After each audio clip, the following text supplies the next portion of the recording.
স্নিগ্ধ সকালে সবাইকে শুভেচ্ছা জানাই কক্সবাজার থেকে।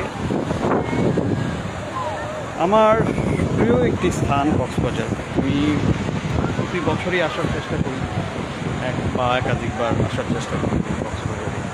খুবই ভালো লাগে। অনেকেই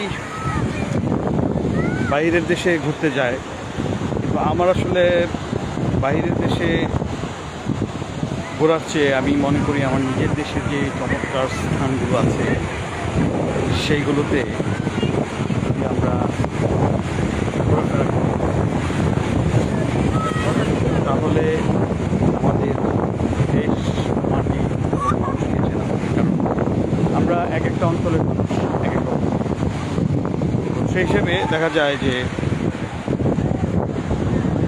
বিভিন্ন কালচার আছে আমাদের বাঙালিদের ভিতরেই বিভিন্ন কালচার আছে। এক এক এলাকার মানুষ এক এক ভাষায় কথা বলে, এক এক রকমের পিঠা খায়, এক এক রকমের আচার আচরণ।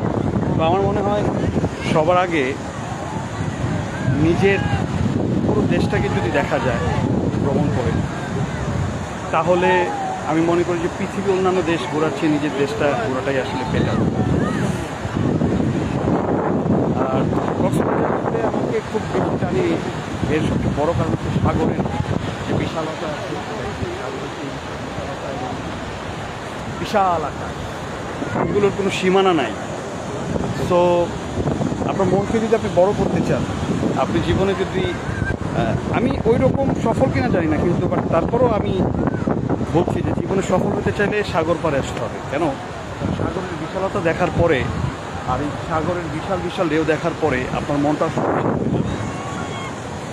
তখন মনে হবে যে পৃথিবীটা আসলে অনেক সুন্দর, অনেক ভালো লাগার, এবং সব কিছু সহজ মনে হবে। জীবনের যত স্ট্রেস আছে, ডিপ্রেশন আছে, হতাশা আছে, এই সাগর পাড়ে আসলে সব কেটে যাবে। তো সবাই ভালো থাকুন, সুস্থ থাকুন। আজকের মতো বিদায়। আল্লাহ হাফিজ।